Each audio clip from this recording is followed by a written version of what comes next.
सिज खे सॾके हेठि लही आहे तुंहिंजी शमसा माण्हू शमसा लव माण्हू ॿुधाईंदा आहिनि त सिज हेठि लथो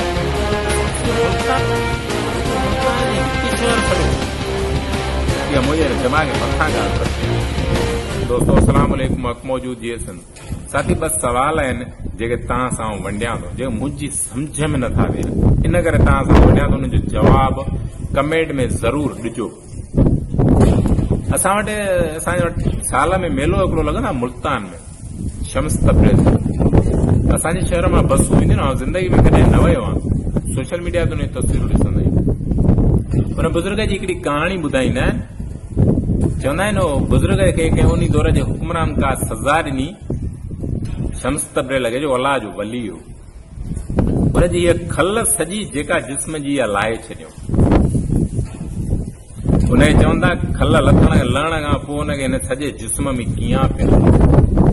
हू हिकिड़े माण्हू वटि आयो जेको गोश्त करे खपाए पियो। हुनजे चई मूंखे तव्हां गोश्त जी हिकिड़ी बूटी ॾे।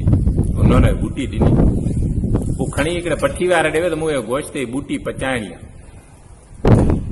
हुन चयो न ॾींदुसि, पचाइण तो दपती जे परे परे परे भेजो न। ॿिए ॾे वियो, टे ॾे वियो, मतिलबु हुनखे कंहिं बि न ॾिनी बूटी पचाइण। उहा गोश्त जी आम ॻाल्हि आहे, असां चई वेंदी आहे, ॿुधी वेंदी आहे। पोइ जॾहिं न ॾिनी हुनखे बूटी पचाइण कंहिं बि माण्हू, सिज खे सॾके हेठि लही आहे तूं बि शम्स आहीं मां बि शम्स आहियां, लह त हेठि मां बूटी पचायां। माण्हू ॿुधाईंदा आहिनि त उहो सिज हेठि लथो, हुन उहा बूटी पचाई।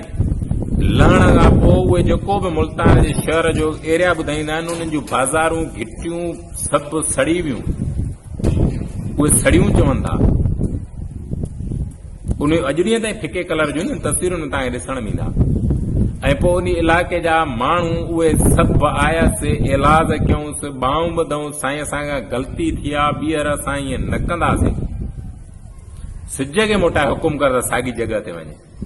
पोइ हुननि जे घणनि इलाजनि, घणनि ॿाहनि ॿधण जेके हुननि जूं आज़ियूं न्याज़ियूं, उन्हनि खां पोइ हुन वराए सिज खे हुकुम कयो जेको पंहिंजी जॻह ते हले वियो। पर उहो शहर अॼु ॾींहं ताईं चवंदा ॻाढ़ो आहे, सड़ियल आहे। सवाल मुंहिंजो हुन में हे हो, छा सिज हिन काइनात में घणा आहिनि? जे साइंस तहक़ीक़ आहे उन खां भली घणा हुजनि, पर असांखे जो ॾिसण में आयो आहे उहो हिकु ई आहे। जॾहिं उहो सिज लथो, उहो सिज सिर्फ़ु मुल्तान ते कीअं लथो, उहो त काइनात सॼी ते हेठि लहे आहे न। जेकॾहिं लथो हो त उहो त असांजे शहर लालपुर जी बाज़ारूं सड़नि, असांजे हैदराबाद जे शहर जूं बाज़ारूं बि सड़नि, त दादू जूं बि सड़नि, त इस्लामाबाद जूं बि सड़नि, त सऊदी बि सड़नि, त अमेरिका जूं बि सड़नि, त इंग्लैंड जूं बि सड़नि, त मलेशिया लिबनान जूं बि सड़नि न। रुगो मुल्तान जे हिकु शहर सड़ियो। इहा मुंहिंजे दिमाग़ में मथां ॻाल्हि टपी वेंदी आहे। हिकु इहो सवाल हो, इन बाबति जेका हक़ीक़त कंहिं बि माण्हू वटि हुजे त मूंसां ज़रूरु शेयर करे कमेंट में।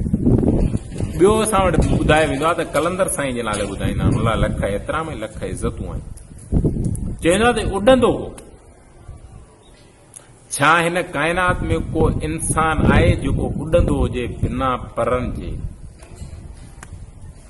भला जेकॾहिं उॾंदो, मञे था वठूं कलंदर साईं उॾंदो, असां क़बूल कयो त उॾंदो। थी छा पियो?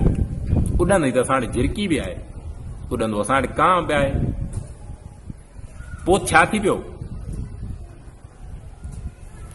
हिन काइनात में माण्हू जो उॾणु मसइलो नाहे।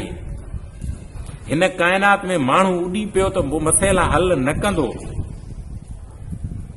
हिन काइनात में मसइला हल करण जा ॿिया रस्ता, ॾांव ऐं ढंग आहिनि। उॾण सां मुंहिंजी सम्झ में को बि मसइलो हल न थींदो। ॿियो इहो सवाल हो त छा हिन पूरी काइनात में को बि अहिड़ो माण्हू आहे जेको बग़ैर कंहिं टेक्निकल शयुनि जे उॾंदो हुजे? जेकॾहिं तव्हांजी सम्झ में को सवाल हुजे जेको बिना अक़ीदे जे, जेको अकुल में वेहे, सम्झ ऐं शऊर में वेहे, जेकॾहिं तव्हां वटि को अहिड़ो इहो जवाबु हुजे त कमेंट में ज़रूरु कजो। जेकॾहिं मुंहिंजे हिन ॻाल्हि सां कंहिं बि साथी जी दिलि नाराज़ या ॾुखी हुजे, तव्हां वरी बि हथ ॿधी माज़रत थो कयां, पर इहा ॻाल्हि मुंहिंजी सम्झ में नथी वेहे जेका तव्हां सां वंडियां। जी सर, वीडियो असांखे वणियो त असांजो यूट्यूब चैनल हर रोज़ राति सब्सक्राइब कजो ऐं बेल आइकन जे बटन दबाइजो, जीअं अॻिली वीडियो नोटिफिकेशन तव्हांखे पहुचे।